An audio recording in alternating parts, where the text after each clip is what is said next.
I just want to tell you that you are not alone. I have been through what you are going through, and many of my friends have been through what you are going through. I spent most of my 9th grade lunch period in an empty storeroom in the lower level of the Industrial Arts Building. I was bullied, called a faggot, pushed against the wall, my books were thrown, and I'll never forget the 3rd day of school in the lunch period. These boys threw me against the wall, and there was a teacher standing in the doorway who turned around and did nothing. I used to have to take a city bus into school, and I would have so much stuff thrown at me that I started just taking one of my notebooks and putting it behind my head. And then at the end of the bus ride, it would just be covered in sort of spitballs and gum and garbage that people were throwing at me. I grew up in China in the 90s, and it was very difficult being gay and living there. And the notion was, if you were gay and you were morally inferior, and you were someone who needed to be fixed. I remember the first time I was called a fag at the mall in our town, and the many times I was shut out of groups and activities by others. And again, just those feelings of shame and of being different, of going to church every weekend and being taught that I was an abomination, that God didn't love me or accept me for who I was. I was always made fun of for being too tall, too skinny, too smart, wearing glasses, being a nerd, not being athletic, and even being called gay before I knew I was gay. On the inside, I just felt so different from everybody and so disconnected from people.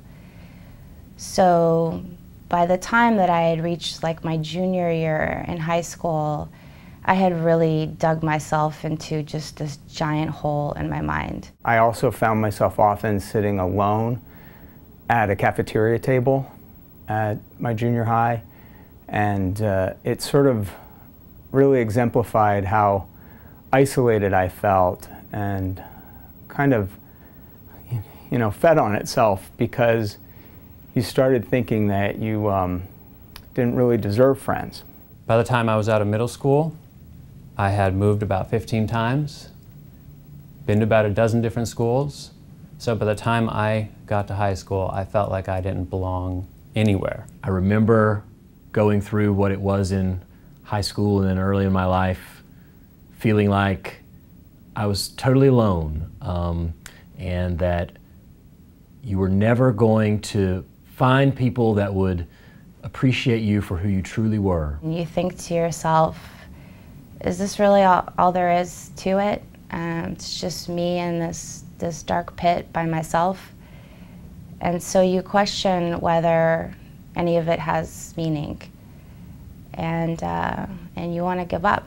I remember going into the bathroom and considering, I'll just end it all right here. I'll just find something, a sharp object or what have you, and just, I don't know, slit my wrist and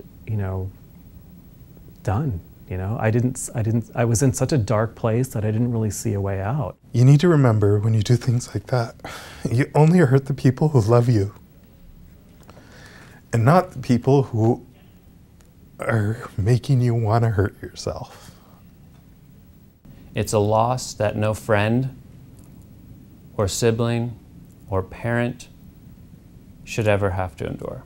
If I had committed suicide, or if I hadn't lived this long, I wouldn't have had the opportunity to show the world who I really am and share my true self with my friends and family and those I care about.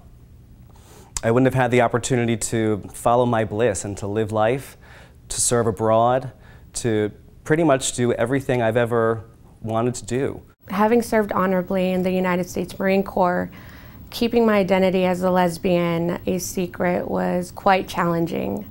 Not only was I keeping it from my fellow Marines, I was also keeping it from my family. Coming out was the last thing that I wanted to do. I just wanted to put it off and put it off.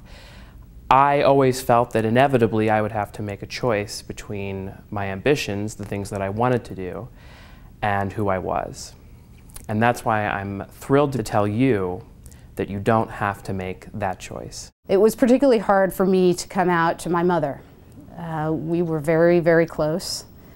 And I knew, or I thought I knew, that this would really be hard for her to take.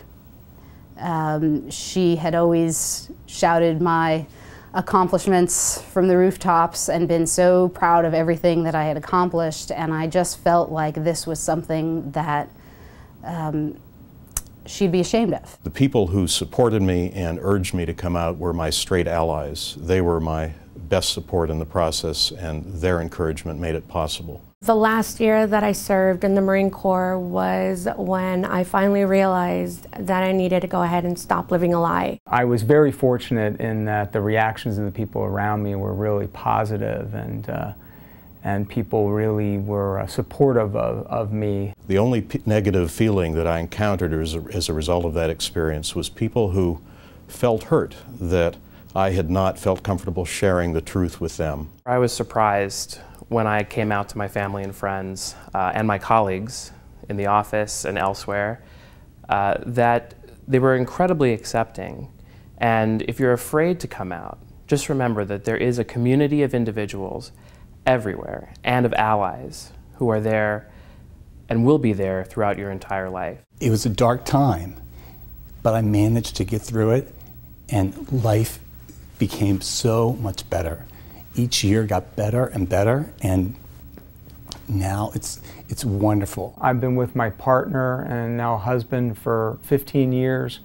We have a loving and happy relationship. We are raising a daughter together who is now 8 years old and just started the 3rd grade. I met my husband, the true love of my life, and my best friend. I had a baby. And every time I look in her eyes, I find new meaning in life. The nerdy, non-athletic kid that I was in high school became a 3,000-mile bicycler, leading California AIDS rides for several years. I am now happily engaged to the love of my life. My life is so different than what I ever thought it would be, and I'm so happy and grateful. I have a spouse of about a dozen years and 2 wonderful children who love having 2 moms and tell all their friends about it. My mother has come full circle and is not only accepting of me and my choices, but she loves my wife as her daughter. I, in fact, did get married to a person I found and fell in love with. And we got married here in California when it was legal to do so. There are other people who will accept you for who you are, and you just have to find those people. And don't waste the time with the ones that don't. Those that mind don't matter, and those that matter won't mind.